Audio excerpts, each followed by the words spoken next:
गुरुदेव जगत व्याप्तम ब्रह्मा विष्णु शिवात्मकम गुरु परतरम नहीं किंचित तस्मै श्री गुरुवे नमः। सर्वे भवन्तु सुखिनः सर्वे सन्तु निरामयाः सर्वे भद्राणि पश्यन्तु मा कश्चित् दुःखभाग् भवेत्। परम तत्वाधार परम पुरुष पूर्ण धनी मालिक के कुल हजूर पुष्करनाथ जी महाराज की पवित्र आत्माओं, सभी सत्संगी भाइयों बहनों बच्चों बुजुर्गों माताओं सबको राधा स्वामी।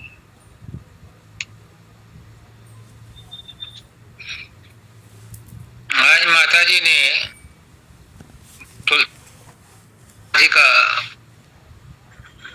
जो संदर्भ दिया, परहित सरस धर्म नहीं भाई पर पीड़ा सम नहीं अधम।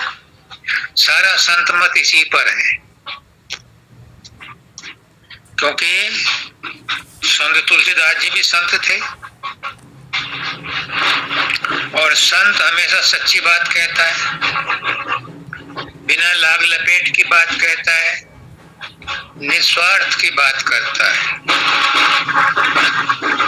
जो दूसरों के हित के लिए काम करता है वही धर्म है। अपने हित के लिए तो सभी करते हैं और अपने हित को साधते साधते ही 84 में फंस जाते हैं। लेकिन जो अपने हित की परवाह ना करके परहित के काम करता है तो वो अपना असली धर्म निभाता है। कई बार हमारे मुंह से भी निकल जाता है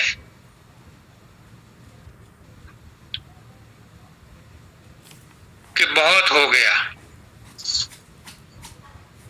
बंद करो, लेकिन फिर गुरु की बात याद आती है, गुरु का आदेश याद आता है।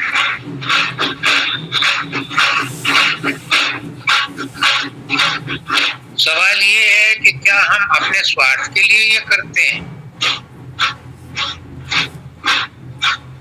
हाँ, हमारा भी स्वार्थ है, संत का भी स्वार्थ होता है। संत का यही स्वार्थ है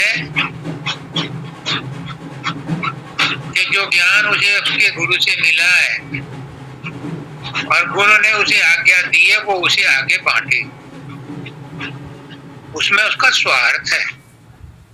क्या स्वार्थ है? बाबा फकीर को जब 1919 में दाता दयाल ने, बाबा फकीर बहुत कहते थे,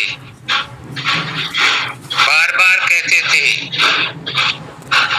सुबह शाम कहते थे कि महाराज जी ये रूप तो आपने दिखा दिया, इससे तो मुझे बहुत प्यार है, लेकिन इसी रूप से वो रूप भी दिखा दो।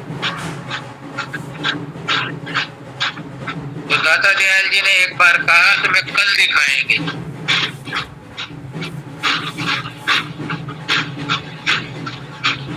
मैंने भी कहा था पुष्करनाथ जी से, पुष्करनाथ जी ने कहा तुम्हें सारा ज्ञान दे दिया है, अब तुम समय का इंतजार करो और जो ज्ञान तुम्हें दिया है वो संतों में बांटो, तो तुम्हें सार भेद का पता चल जाएगा। दाता दयाल ने भी अगले दिन बाबा फकीर को तिलक लगाया, एक नारियल और 5 रुपए दिए और मत्था टेका और उन्हें आचार्य बना दिया और कहा फकीर तुझे उस मालिक के, सच्चे मालिक के दर्शन सत्संगियों के रूप में हो जाएंगे। पर ये मत समझना कि तू किसी को कुछ दे रहा है, काम तुझे इसलिए दिया है कि इससे तेरी कमी निकल जाएगी, कमियां पूरी हो जाएंगी। और बाबा फकीर कहते हैं कि मेरी कमी दूर हो गई। राजेश भी कहता है कि पुष्करनाथ जी ने जो आदेश दिया था उसे पूरा करते करते सत्संगियों के महान योगदान से उसकी कमियां दूर हो रही हैं, हो गई हैं। अब उसे अपने रूप का ज्ञान हो गया है।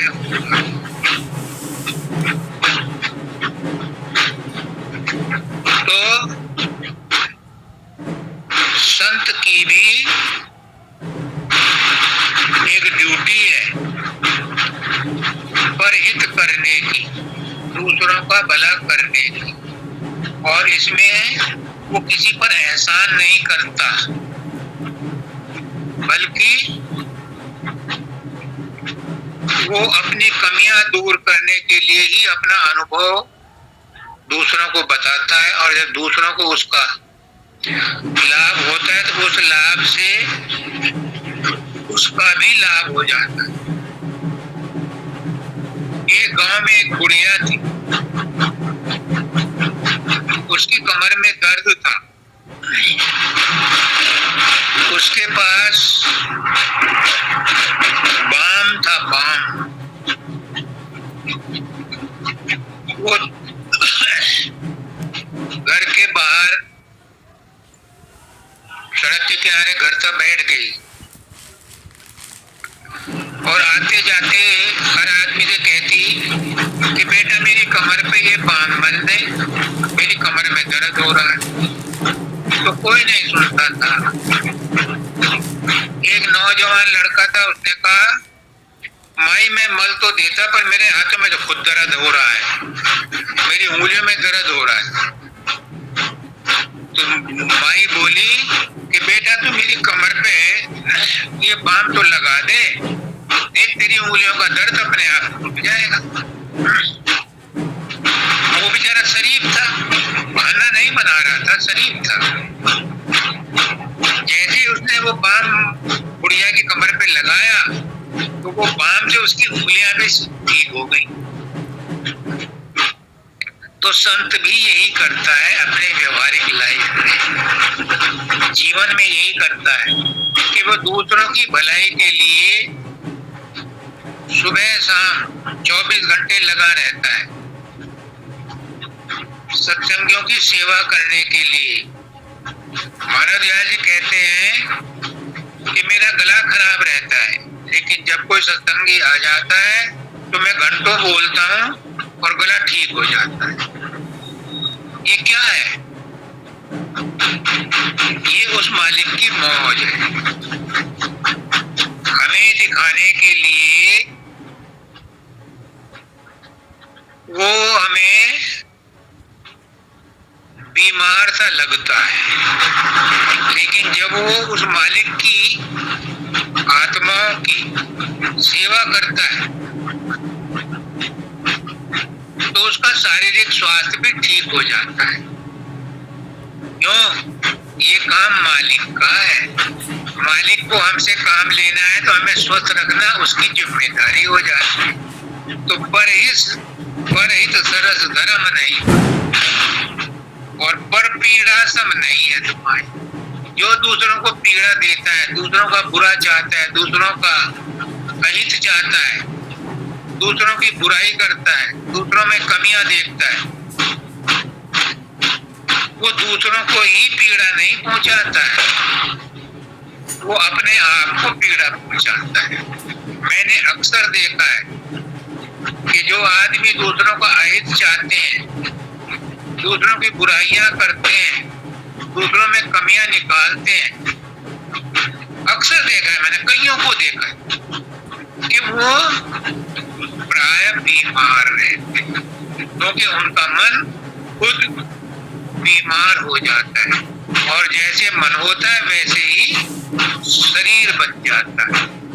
अगर मन में कुवासना है तो शरीर में भी कुवासना जागृत होगी। मन बीमार है, मन दुखी है तो शरीर में भी दुख महसूस होने लगेगा। ये तो माता जी ने आज बहुत अच्छा शुरुआत की। अब आचार्य राधा ने जो आज सत्संग दिया वो भी बहुत सुंदर, बहुत उच्च कोटि का, उच्च अवस्था का है और ये उसका अपना अनुभव है, अनुभव पर आधारित है। और बात जो अपने अनुभव से निकले उसका वजन ज्यादा होता है। आई सांग भज गुरु का नाम।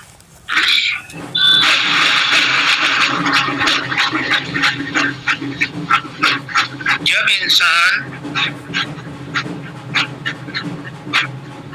बचपन में, किशोर अवस्था में, जवानी में चंचल होता है तो उसे कर्म करने की, संकल्प विकल्प करने की, भागदौड़ करने की जरूरत पड़ती है और करनी भी चाहिए। लेकिन जैसे जैसे उसकी शारीरिक शक्तियां क्षीण होती जाती हैं, मन की तरंगें उतनी ही बलवती होती जाती है, तब उसे एहसास होता है क्या जीवन इसी काम के लिए मिला था? सारा जीवन बीत गया, क्षण भर को भी आराम नहीं मिला, क्या इसीलिए जीवन मिला था? तब उसे समझ में आती है कि कहीं ऐसी चीज की तलाश की जाए जहां पर आराम मिले, विश्राम मिले। ये अनुभव करने के बाद तीसरी अवस्था में जब आदमी की सारे अंग शिथिल हो जाते हैं, बुढ़ापे में प्रवेश करता है, तब उसे सूझती है कि अब परमात्मा का नाम ले लो। लेकिन कितने लोग ले पाते हैं परमात्मा का नाम? वही ले पाते हैं जिन्हें संसार से झटका मिला, जिनके अच्छे प्रारब्ध कर्म है वो भी है, जिन्हें अनुभव हो गया कि संसार में स्थायी सुख नहीं है, वो परमात्मा की तरफ रुख करते हैं। और जिनके बहुत अच्छे कर्म होते हैं उनको सतगुरु मिलता है, उनको सत्संग मिलता है।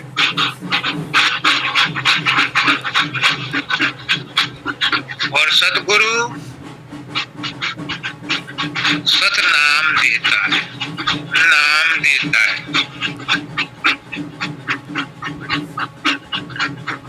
उस नाम से उस साधक को वो अवस्था मिलती है जिसको अंतिम अवस्था कहते हैं, जिसको चौथी अवस्था कहते हैं, जिसको शांति और विश्राम की अवस्था कहते हैं। लेकिन कितने हैं ऐसे भाग्यशाली जो उस अवसर का लाभ उठा करके, गुरु की बात पर यकीन करके, गुरु की बात को मानते हैं, उसे अपने व्यवहार में लाते हैं। गुरु कहता है, गुरु क्या है? गुरु तो बहुत कुछ है। गुरु को एक सत्संग में नहीं समझा जाता। अगर सारी उम्र भी गुरु को समझने में व्यतीत हो जाए तो भी गनीमत समझे। क्यों? क्योंकि गुरु परमात्मा ही है।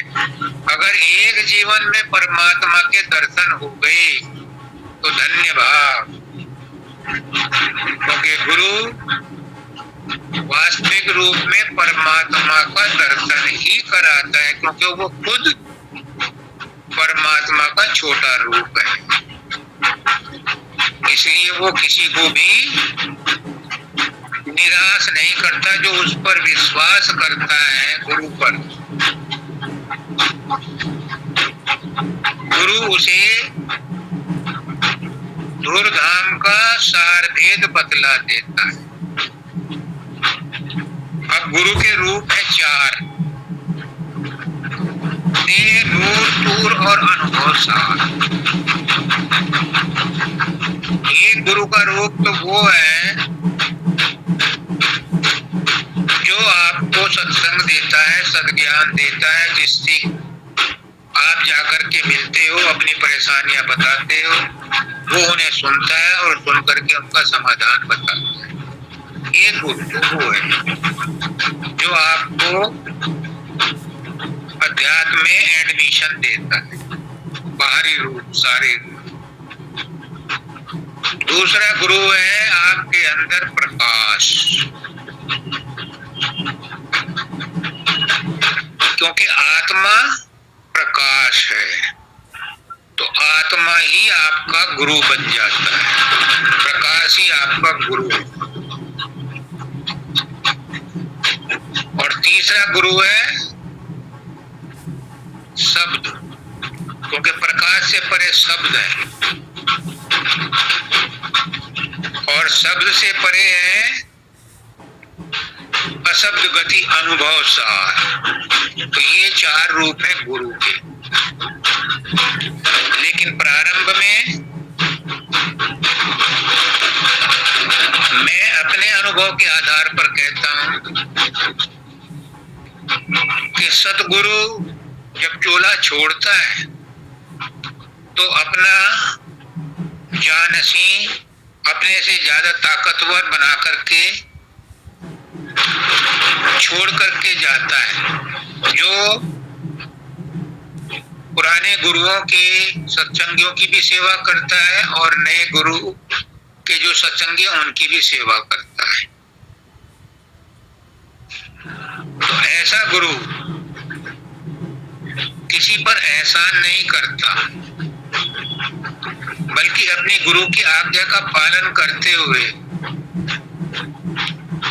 अपने फर्ज को निभाता है और एहसान मानता है सत्संगियों का, जो उसे उस ज्ञान को फैलाने के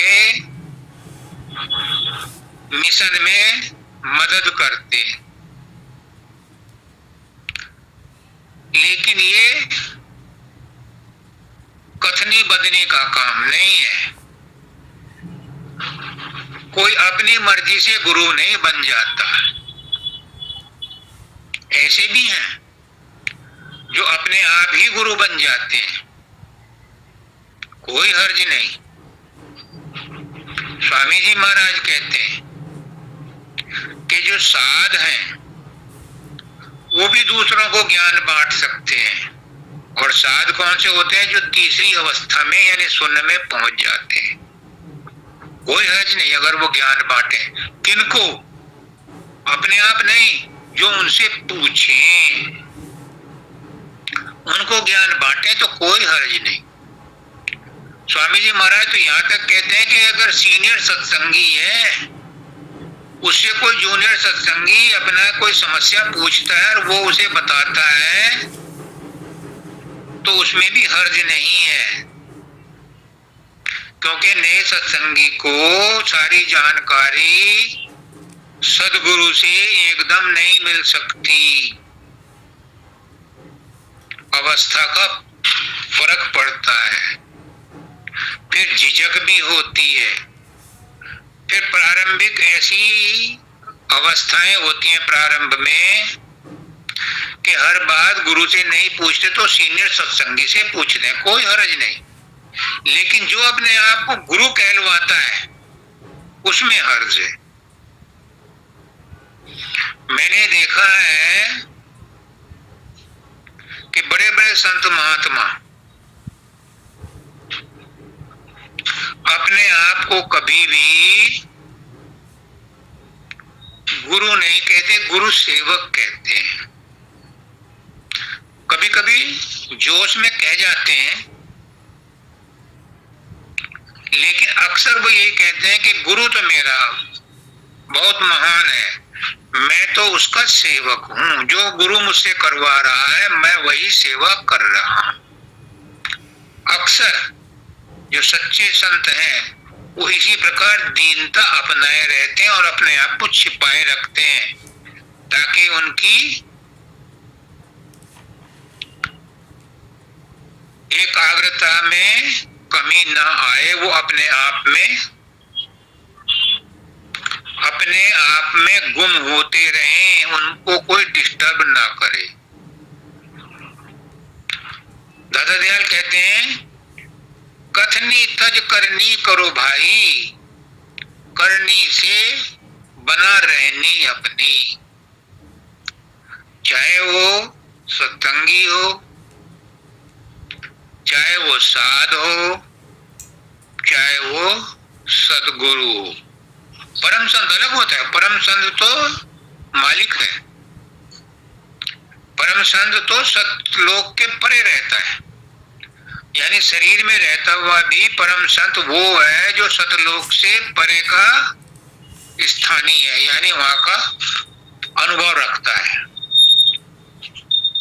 तो सब कहते हैं कि करनी करो, कथनी से बाज आओ। करनी क्या है? शब्दानंद जी महाराज ने कहा था, अक्सर कहते थे सत्संग में, कि गुरु जो कहे उस आज्ञा का पालन करना ही करनी है, बाकी तो कर्म होते हैं और कर्मों का भुगतान करना पड़ता है। करने का भुगतान नहीं करना पड़ता, क्योंकि करनी है आज्ञा पालन करना। गुरु ने जो कह दिया उसको, उसकी आज्ञा का पालन करना करनी कहलाता है, तो वो कर्म की श्रेणी में नहीं आती। और करनी से ही रहनी बनती है। क्यों करवाता है गुरु करनी? गुरु कर्म क्यों करवाता है, क्यों करनी करवाता है? ताकि उस सत्संगी की, उस आचार्य की रहनी बन जाए, उसका जीवन समता में आ जाए, इसलिए उससे करनी करवा करके, उससे सत्संग दिलवा करके, उससे सत्संगियों की सेवा करवा करके समता में लाने का प्रयास किया जाता है। इसलिए गुरु उनसे करनी करवाता है, ताकि उनकी जो अपनी कमियां हैं वो दूर हो सके, उन पर जो पर्दा पड़ा है, जो भ्रम पड़े हैं वो दूर हो सके। जब तक किसी के अपने भ्रम दूर नहीं होंगे, वो दूसरों के भ्रम क्या दूर करेगा।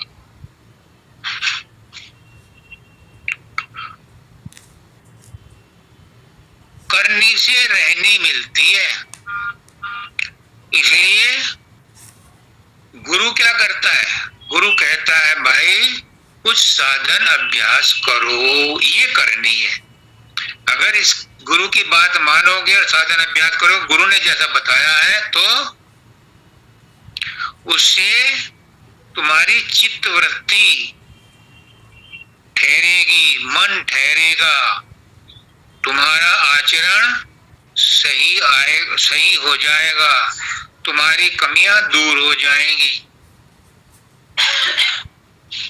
दादा दयाल एक जगह कहते हैं, झूठे हैं नाम निशा झूठे, जग झूठा सब झूठे हैं। जो भी इस संसार में हम देखते हैं, व्यवहार करते हैं, वो सब झूठा है। झूठा है मतलब ठहरने वाला नहीं है। जो भी हम देखते हैं वो आज है, कल नहीं रहेगा। जो कल था वो आज नहीं है, जो आज है वो कल नहीं रहेगा। जो भी हम अपने संसार में संबंध बनाते हैं, ये संबंध भी कायम नहीं रहते, टूट जाते हैं, छूट जाते हैं। इसलिए कहते हैं कि उससे संबंध जोड़ो जो अविनाशी तत्व है, और वो तत्व कहीं बाहर नहीं है, बाहर ढूंढने की जरूरत नहीं है, वो आपके अंदर ही है। उसे अपने अंदर में ही ढूंढो, और गुरु उसको ढूंढने में मदद करता है, युक्ति बताता है, सार भेद बतलाता है, तुम्हारी शंकाओं का समाधान करता है। क्योंकि इस झूठ के गोरख धंधे में ही सार तत्व भी छुपा मिलता है। इस संसार में, संसार गोरख धंधा है, लेकिन संसार में ही सार तत्व है। ये शरीर भी गोरख धंधा है, इसमें भी सार तत्व मिलता है। बिना शरीर के कोई आत्मज्ञान प्राप्त नहीं कर सकता। आत्मा को कर्मों से मुक्ति मनुष्य जन्म में ही मिलती है।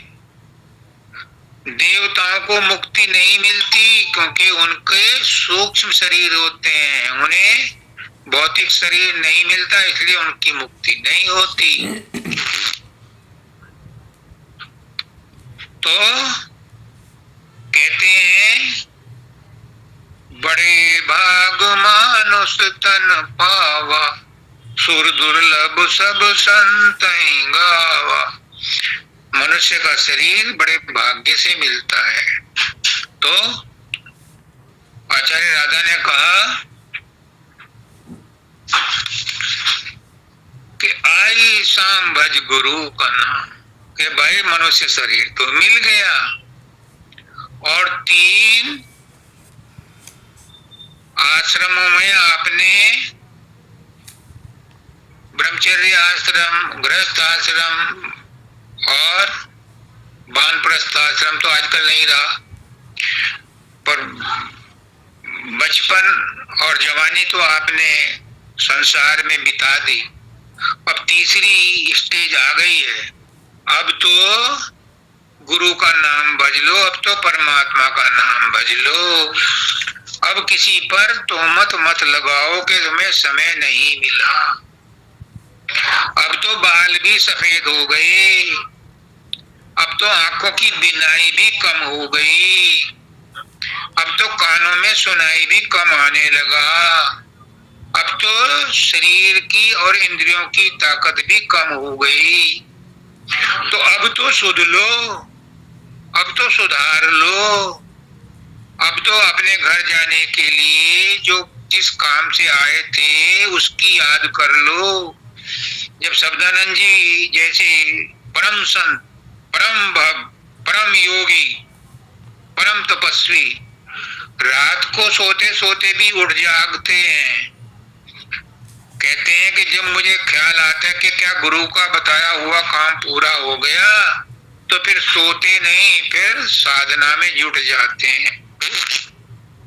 तो आप उतना ना शुरू करो, जितनी आपकी हिम्मत है उतना तो करो, आलस तो छोड़ो। नींद में क्यों अलसा रहे हो? चौथापन आ गया।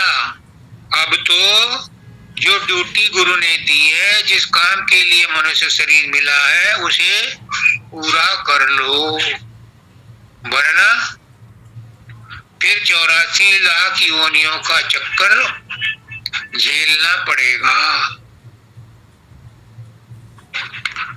इस जीवन में हम रोज जीते हैं, रोज मरते हैं, यानी रोज जागते हैं, काम करते हैं, सोते हैं। सोना मौत की अवस्था है, ये छोटी मौत है, वो बड़ी मौत है। 84 लाख योनियों में भी यही होता है। पुष्करनाथ जी कहते हैं कि मौत के बाद, शरीर छोड़ने के बाद क्या फर्क पड़ता है?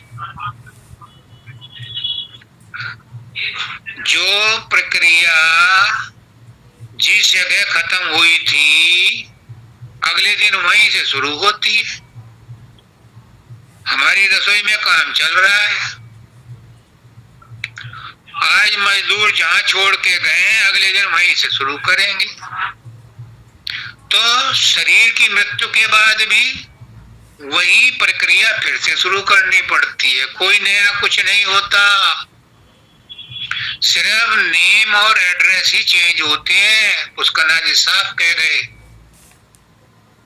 मृत्यु के बाद नाम और पता ही बदलता है, बाकी सारा काम धाम वैसे ही चलता है जैसा पिछले जन्म में छोड़ा था, आगे वहीं से शुरू होता है।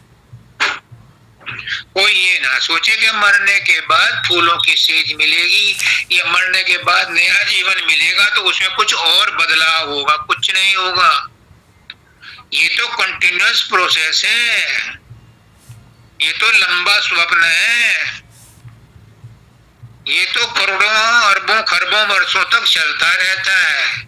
इसमें कोई परिवर्तन नहीं है, बस नाम और स्थान बदल जाते हैं। और ये हंसी मजाक का बात नहीं है, ये सीरियस बात है। अब तक का हमारा तजुर्बा यही कहता है कि जो गए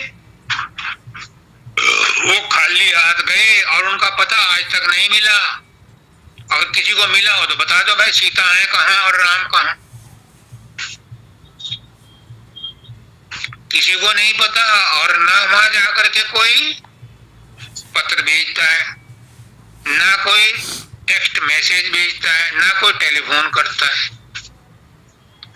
वहां जाकर के नहीं कोई बोलता। अगला जब जन्म मिलता है तो वो अपने ढंग से बोलता है, अपने ढंग से व्यवहार करता है, पुराने वालों से कोई संबंध नहीं। वो कोई अरबों खरबों में एक आध आदमी ऐसा होता है कि अपने पुराने जन्म की याद कर लेता है, हर एक को नहीं सुविधा वो। और अच्छा किया परमात्मा ने पुराने जन्मों की याद भुला दी, वरना तो जिनके साथ हम रहते हैं उनके साथ एक क्षण भी रह नहीं सकते थे।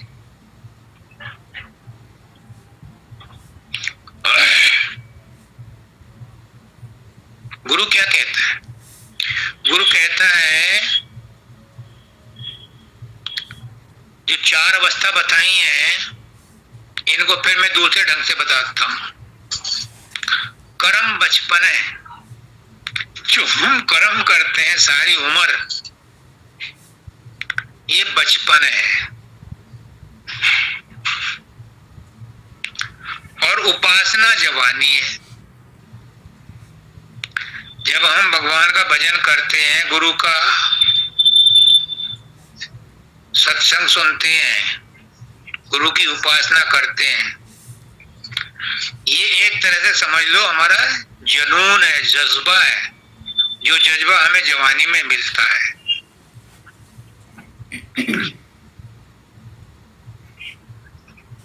और ज्ञान अधेड़पन है, जिसको ज्ञान मिल जाता है उसे कुछ शांति मिल जाती है, उसे अधेड़पन कहते हैं। जिसको इन्होंने कहा है आई शाम भज गुरु का नाम, दिन तो बीता जग व्यवहारा, समय नींद का आया। जब समय नींद का आता है तो अधेड़पन है, और जब सो जाते हैं तो वो चौथापन है। और सतपद में स्थिर होना ये बुढ़ापा है। फिर से बतलाता हूं, कर्म बचपन है, उपासना जवानी है, ज्ञान अधेड़पन है, और सदपद में स्थिर होना बुढ़ापा है। बाबा फकीर क्या कहते हैं? वो चौथी अवस्था की बात भी नहीं करते, वो सतपद की बात भी नहीं करते, वो पांचवी अवस्था की बात करते हैं, राधा स्वामी धाम की बात करते हैं। तो पांचवी अवस्था राधा स्वामी धाम है। क्योंकि हमारी सुरतें ब्रह्मांड से होते हुई पिंड देश में सतलोक से आई थी, डायरेक्ट अनामी धाम से नहीं आई थी। हो सकता है मैं गलत हूं,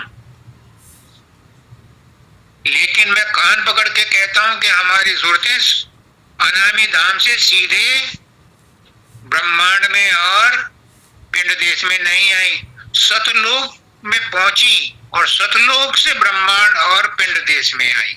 इसलिए जितने भी संत महात्मा अपने शिष्यों को अध्यात्म का मार्ग बताते हैं, साधन अभ्यास बताते हैं, सूरत शब्द योग बताते हैं या अन्य साधन बताते हैं, वो सतपद में जाने के लिए बताते हैं, क्योंकि हमारी सूरतें सतपद से ही आई थी, इसलिए वहां तक जाने का मार्ग बता। पर बाबा फकीर उनसे भी ऊंची की बात करते हैं कि हमारी मंजिल सतपद भी नहीं है, सतपद में भी तो कहीं और से आई थी, वो उसी स्थान पे जाना है, और वो आई थी राधा स्वामी धाम से, अनामी धाम से, तो वहीं पहुंचना है।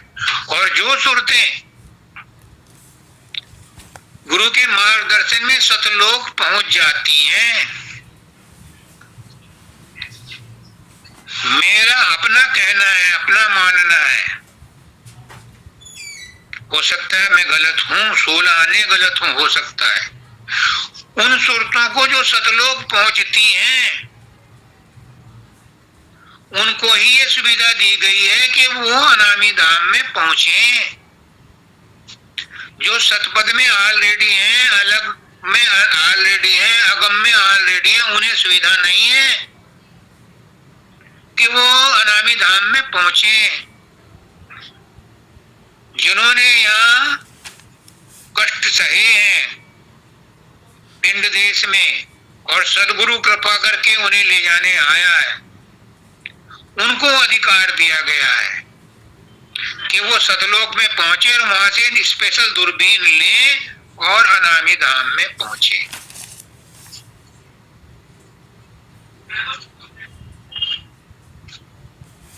दूसरी बात, सब संत महात्मा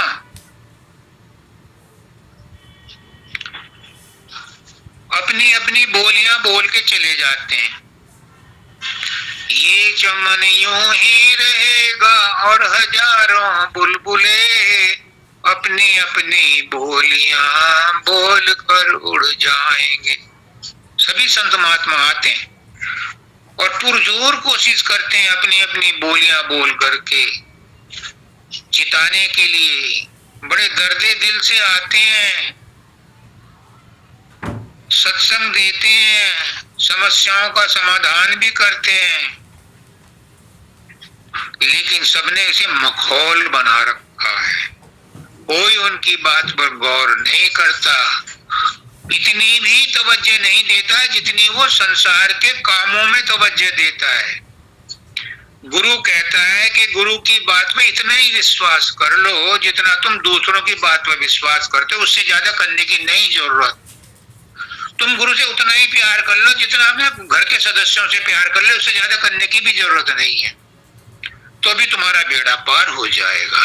लेकिन हमने गुरु को एक ऑर्डिनरी मेंबर ही बना के समझ लिया, मनुष्य मान करके ही उसे छोड़ दिया, उसे कभी भगवान नहीं माना। अगर गुरु को भगवान मान लो और वो भगवान है तो तुम्हारा उद्धार हो जाएगा, लेकिन उसके लिए तुम्हें कुर्बानी देनी पड़ती है, और वो कुर्बानी है अपने अज्ञान की, अपने अहंकार की, अपने हैपने की, अपने मैंपने की। वो जरा टेढ़ी खीर है।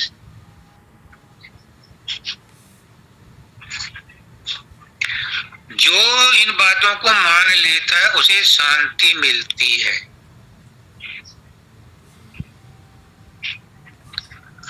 जो जिंदगी को प्यार करता है,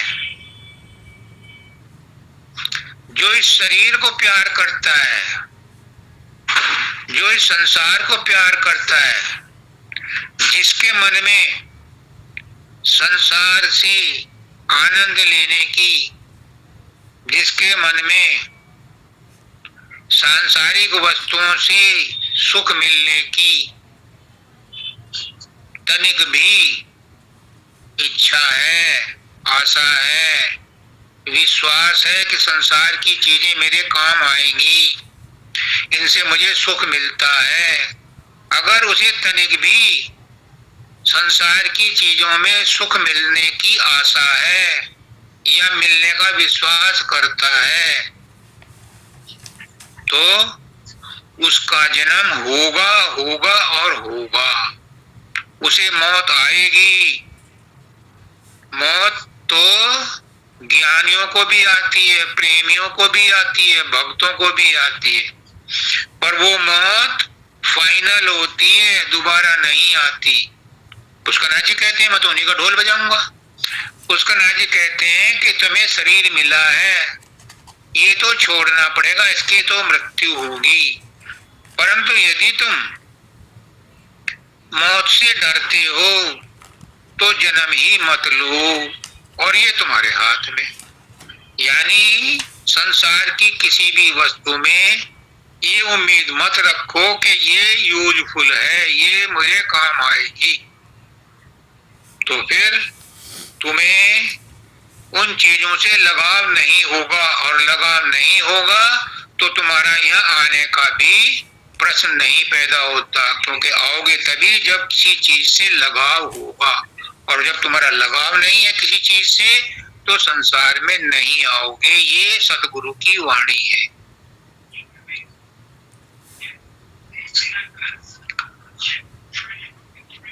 और जिसे जिंदगी में ये विश्वास हो गया, उसका भ्रम जाता रहा, जिसे जीवन ऐसा लग रहा है कि मेरी ड्यूटी पूरी हो गई, मेरा काम पूरा हो गया, मुझे संसार की किसी भी चीज से, किसी भी वस्तु में कोई आसक्ति नहीं है। या बाबा फकीर के शब्दों में, आखिरी समय में जब मन में विचार आए या रील चले, हजूर महाराज कहते हैं कि अंतिम समय में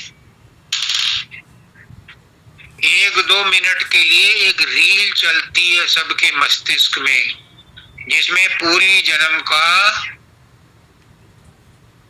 लेखा जोखा आ जाता है, और अंतिम पेज पर अगले जन्म में तुम्हें क्या होना है उसका भी उपसंहार लिखा होता है। तो पुष्करनाथ जी कहते हैं कि तुम ऐसी स्क्रिप्ट लिखो, ऐसी कहानी लिखो, ऐसा उपन्यास लिखो कि अंतिम समय में तुम्हें वहां कुछ भी नजर ना आए, तुम्हें रोना ना पड़े, तुम्हें झींकना ना पड़े, तुम्हें कष्ट ना हो।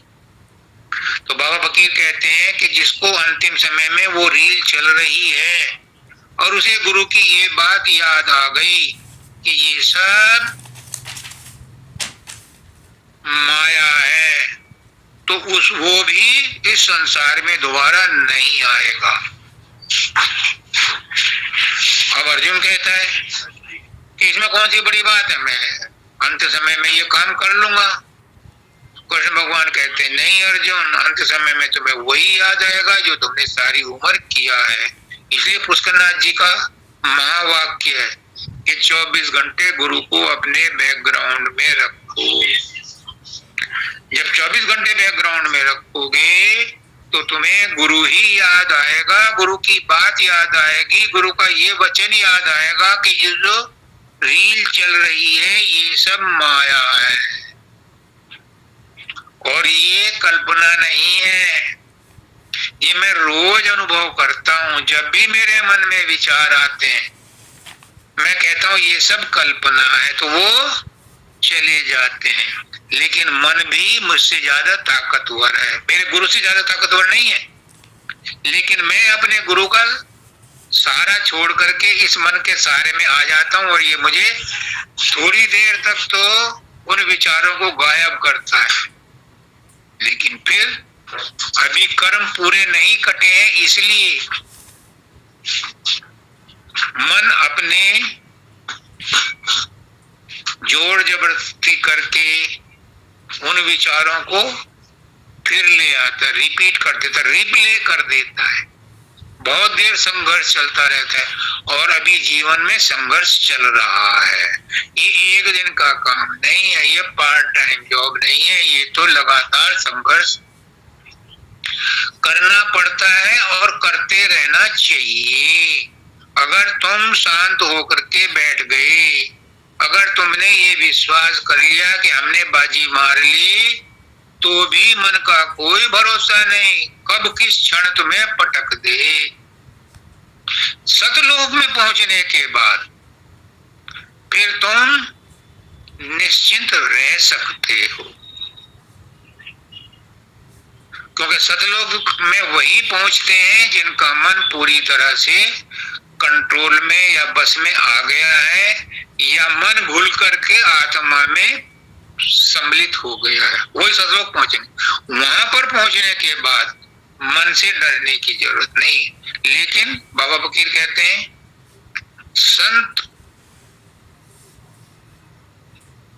भय तब तक करें जब तक पिंजर साथ, जब तक शरीर साथ है। सतलोक में पहुंचने के बाद भी बाबा फकीर ने मानव दयाल जी को हुक्म दिया कि तू योगी है, तुझे अपने लिए साधन अभ्यास करने की जरूरत नहीं है, तू सतलोक पहुंच चुका है। परंतु फिर भी तुझे उन लोगों की रेडिएशंस जो तुझसे मिलने आते हैं और छोड़ जाते हैं अपनी रेडिएशंस तेरे पास, उनको दूर करने के लिए तुझे साधन अभ्यास करते रहना चाहिए। ये मानव दयाल जी के शब्द हैं। तो संत भय तब तक करें जब तक पिंजर साथ, जब तक शरीर में है तब तक उन्हें साधन अभ्यास करते रहना चाहिए और करते रहते हैं। मैंने देखा है अपनी आंखों से, बाबा शब्दानंद जी को भी, मानव दयाल जी को और पुष्करनाथ जी, वो उच्च अवस्था में रहते हुए भी साधन अभ्यास करते रहे, क्योंकि तन साथ है और तन के ऊपर रेडिएशंस दूसरों की भी पड़ती है। उनको दूर करने के लिए उन्हें साधन अभ्यास करते रहना पड़ता है और करते रहना चाहिए, क्योंकि इस मन का कोई भरोसा नहीं कब किसके कर्म का प्रभाव किसी न किसी रूप में आपके ऊपर पड़ जाए। तो उसको दूर करने के लिए साधन अभ्यास संत महात्मा भी करते हैं। जो कोई सुमरे नाम गुरु का, पड़े न यम की फांसा। गुरु में वो ताकत है। गुरु कभी नहीं कहता मेरे अंदर ताकत है, पर शिष्य कहता है कि मेरे गुरु के अंदर बहुत ताकत है। गुरु चाहे, मानव दयाल जी ने कहा है कि किसी को भी सीधे ही आत्म पद में पहुंचा दे, शून्य अवस्था में पहुंचा दे, किसी को भी अपने आशीर्वाद से सतलोक पहुंचा दे। गुरु में ताकत है, लेकिन वो यूज नहीं करता। बाबा फकीर ने कहा है कि हम संत उस मालिक की रजामंदी से आए हैं, उसके प्रशासन में, उसके कार्रवाई में योग देने आए हैं, उसका विरोध करने नहीं आए, उसके ऊपर सुपीरियरिटी जाहिर करने नहीं आए। हम संत महात्मा जब परमात्मा का विरोध नहीं करते। वो कहते मैं चाहूं तो चुटकियों में संसार पलट दूं, पर क्यों पलटूं? बाबा फकीर कहते थे, जो सीनियर सत्संगी है वो इन्होंने पढ़ा होगा, क्यों पलटूं? मैं तो उसको सहायक, मैं तो उसका सहायक हूं, मैं खुद परमात्मा ही हूं, तो परमात्मा परमात्मा को क्यों पलटे? जो पुष्करनाथ जी इसको सिंपल शब्दों में कहते हैं, जिसके जो कर्म लिखे हैं उनको भोगने दो। इसलिए किसी को मैं क्यों सतलोक पहुंचाऊं। उन्होंने तो, बाबा फकीर ने तो लास्ट अवस्था में आशीर्वाद देने भी बंद कर दिए थे कि मैं किसी जीव को इस संसार में क्यों ला के फंसाऊं। पुत्र होने का आशीर्वाद देना बंद कर दिया था बाद में। इस संसार में पहले से ही इस संसार में जीव पीड़ित हैं, तो मैं एक जीव को, एक आत्मा को संसार में बुला करके क्यों पीड़ित करूं, क्यों दुख सुख में उसे फंसाऊं। उन्होंने बंद कर दिए थे। तो संत महात्मा बहुत कुछ कर सकता है लेकिन करता नहीं है। वो परमात्मा के प्रबंध में सामान्य रूप से रहता है। कहते हैं राधा स्वामी गुरु ने विधि बताई, अंतर्वृत्ति जमाओ। अगर तुम ये सब करना चाहते हो, गुरु के बताए हुए रास्ते पर चलना चाहते हो, गुरु की बताई हुई विधि से तुम अगर अपना ये जन्म सफल करना चाहते हो, क्योंकि आई शाम भज गुरु का नाम, अब शाम का वक्त आ गया है, अब चल चलाओ का समय आ गया है। बाबा शब्दानंद जी कहते हैं कि मौत का परवाना तो चल चुका है, कूच का डंका बज चुका है, अभी तक वो परवाना हमारे पास तक नहीं आया, वो अलग बात है, लेकिन वहां से चल चुका है। इसलिए जितनी जल्दी हो सके गुरु के पास जाओ, उससे युक्ति पूछो, और अभी समय है, जितना समय है उसी में अपना काम बना लो। अगर अभी भी इंतजार करते रहे कि देखा जाएगा देखा जाएगा, तो फिर क्या देखा जाएगा? क्या अब तक नहीं दिखाई दिया जो और इंतजार कर रहे हो? अचानक तुम ये मत समझना एक अजामिल था, हर आदमी अजामिल नहीं हो सकता। अजामिल का इतिहास पढ़ो। अंत समय में उसे नारायण याद आ गया था, तो अचानक नहीं आया था। उसने बहुत तपस्या की थी, बहुत उसका साधन अभ्यास हो रखा था। बीच में कुछ कर्म भोग ऐसे आ गए थे कि वो दुष्ट वृत्ति का हो गया था, तो इसलिए परमात्मा ने उसे अंत समय में नारायण याद आया उसे, और वो अपने धाम को चला गया। तो हर आदमी ये मत समझना, मैं कान पकड़ के कहता हूँ, अपने कान पकड़ता हूँ, हर आदमी ये मत समझ लेना कि गुरु ने नाम दिया है तो बेड़ा पार हो गया। होगा जब तुम गुरु की बात को मानोगे। हाँ, इतनी बात जरूर है, जिन्होंने गुरु का नाम लिया हुआ है, गुरु से नाम लिया हुआ है, गुरु की भजन बंदगी करते हैं, पूरी नहीं कर पाते तो एक जन्म में नहीं, दूसरे जन्म में, दूसरे में नहीं, तीसरे जन्म में नहीं, चौथे जन्म में उद्धार हो जाएगा। लेकिन वो चौथे जन्म कब मिलेंगे, कितने गैप के बाद मिलेंगे?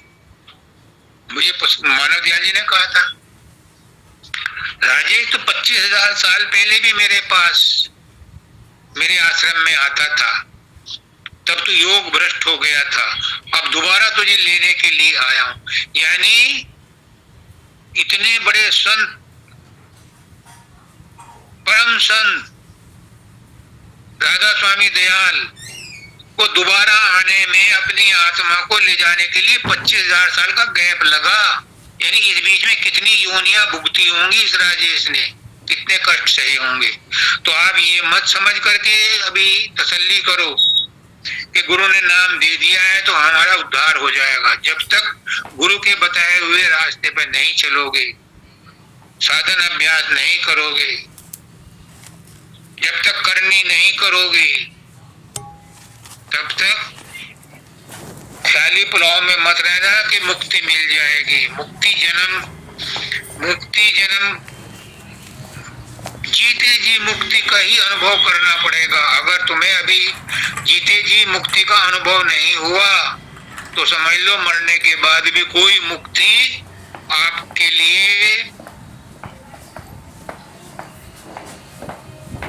गुलाब के फूलों का शेष सजी हुई नहीं मिलेगी। जिस जगह छोड़ के जा रहे हो उसी जगह से दोबारा से नए जीवन में वहीं से शुरुआत करनी पड़ेगी। पारी की नई पारी खेलने के लिए नहीं मिलेगी, वहीं से शुरू करनी पड़ेगी जहां छोड़ के जाओगे। इसलिए अभी समय है, अभी शरीर में भी जान है, अभी ज्ञान भी है, ज्ञान दाता भी है, अभी समझ जाओ। सूरज शब्द की करो कमाई, नाम राग धुन गाओ। सूरज शब्द की कमाई करो, जो नाम गुरु ने दिया उसको जपो, तब तुम्हारा इस जीवन में उद्धार हो सकता है, जीते जी मुक्ति हो सकती है। जिसको जीते जी ये अनुभव हो गया क्या कि दुख आए तकलीफ आए, जय हो पराजय हो, लाभ हो हानि हो, जन्म हो मृत्यु हो, आपके ऊपर कोई फर्क नहीं पड़ता। समझ लेना आप समता में आ गए, समझ लेना आप गुरु के नजदीक आ गए, समझ लेना आप चौथी अवस्था में आ गए। फिर इस अवस्था में रहने वाले को आवागमन नहीं होता। और ये सुमरना रोज का है, एक दिन कर लिया और 4 दिन भूल गए ये नहीं होता। सुमर सुमर भट भरई तलावा, रोज थोड़ा थोड़ा सुमरन करना जरूरी है, क्योंकि उसी का फायदा होता है। थोड़ा थोड़ा घी रोज खाओ तो ही फायदा देता है। एक दिन एक पाव घी खा लोगे तो दस्त लग जाएंगे, वो नुकसान देगा।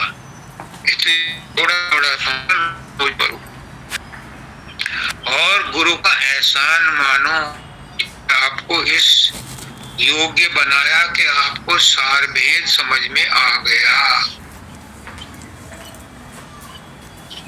तभी तुम इस भव के जल से पार जा सकते हो, इस संसार सागर से पार जा सकते हो। मेरी आप सबसे यही प्रार्थना है, हाथ जोड़ के प्रार्थना है, और यही परमात्मा से प्रार्थना है, यही मेरे सदगुरु से प्रार्थना है कि जो सत्संगी अपने गुरु से प्रेम करते हैं, जो सत्संगी तड़प श्रद्धा प्रेम और विश्वास से गुरु को बचते हैं, उनका इसी जीवन में कल्याण हो जाए, उनको दूसरा जन्म ना ही लेना पड़े। सबको राधा।